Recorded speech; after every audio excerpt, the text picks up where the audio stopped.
but I think it'll become synonymous, it'll become a think tank for Bangalore, it'll become a think tank for India. Hi, my name is Shirley Matthew and I'm a design thinking facilitator here at CMR University. So the main difference between design thinking and traditional problem solving processes is that it's very iterative in nature and it's not linear. The process enables students to be more adaptive and especially be more experimentative in the way that they try and understand and solve problems.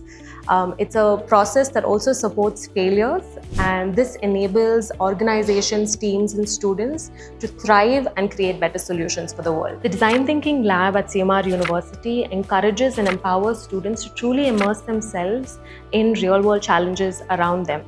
Now, during this time, not only will they be able to understand and observe problems, but the lab also facilitates ways for them to 3D print, laser cut, and prototype a lot of these solutions and make these ideas tangible. I think the vision for this lab is going to be a place that is definitely going to be driving positive global change.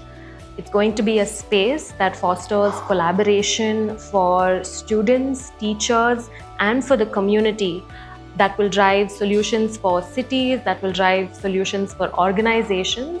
And not only will this space facilitate some of these processes, but I think it'll become synonymous to problem solving. It will become a think tank for Bangalore, it'll become a think tank for India, and this will be driven by the future generation of India.